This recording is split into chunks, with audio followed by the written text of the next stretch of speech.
એક દિવસ નંદ ભવનમાં માટલીઓ અને કોઠીઓ ભરીને માખણ ભર્યું છે માએ, અને એવા સમયે એને ધડામ દઈને અવાજ આવ્યો છે. જ્યાં ધડામ દઈને અવાજ આવ્યો છે ને, એટલે મા જે રસોડામાં રસોઈ બનાવતી હતી લાલા માટે, એ દોડતી દોડતી બહાર આવીને જોયું છે શું થયું, કંઈક વાગી તો નથી ગયું ને મારા લાલને. હા, એને દર વખતે એના હૃદયમાં એક ધબકારો થાય, કંઈક અવાજ થાય ને, મારા લાલાને કંઈ થશે તો નહીં. કારણ નાનપણમાં આટલા બધા દૈત્યોએ લાલાને હેરાન કર્યો છે. એની નજર સામે એના દીકરાને તકલીફમાં જોયો છે, પુત્રને, લાલાને, અને એટલે માં જશોદાને એક હૃદયમાં બીક બેઠી છે, મારા લાલાને કંઈક થશે તો નહીં ને. એટલે જ્યારે પણ કંઈક અવાજ થાય, માં જશોદા દોડતી આવે, કામ મૂકી દે પોતાના, આવીને અહીંયા આવીને પછી જાણે અવાજ થયો, આ વખતે આવીને બહાર જોયું, આવીને જોયું તો લાલો છે તે ઓસરીમાં નથી.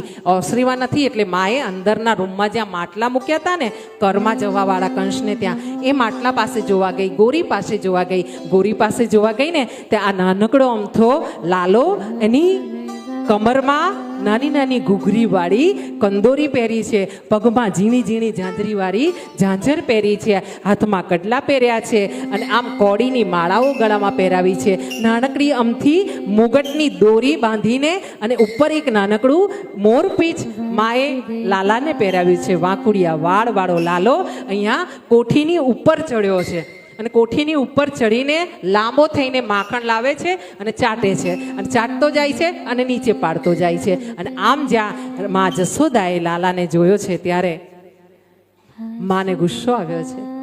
આવીને લાકડી લઈને એને મારવા માટે દોડી છે ને, ત્યાં લાલાએ બે હાથ ઉપર કરી દીધા છે. માં, मैंने माखन नहीं खायो, माँ मैंने माखन नहीं खायो, देख ये है ना नटखट, उसने माखन खायो है, देख ये नटखट है ना, वो रोज दिन चोरी करता है माखन की और मेरा नाम देता है. मैंने माखन चोरी नहीं किया माँ, तू मुझे माखन खिलाती है ना, मुझे दूध पिलाती है ना माँ, मैं माखन चोरी नहीं किया है. એમ કરીને જ્યાં લાલાએ આમ ગોરી તરફ આંગળી કરી છે, ત્યાં તો માં જોઈ રહી છે શું, કે લાલાનું પ્રતિબિંબ ગોરીમાં પડે છે. લાલાનું પ્રતિબિંબ પેલી સામેની ગોરીમાં પડે છે, અને ગોરીમાં જ્યાં લાલાનું મુખડું દેખાય છે ને, એને જોઈને આ નાનકડો લાલો કહે છે કે આ નટખટ જે દેખાઈ રહ્યો છે ને, એ માખણ ખાય છે, હું નથી ખાતો. આમ લાલો લીલાઓ કરી રહ્યો છે, માને આનંદ આપી રહ્યો છે.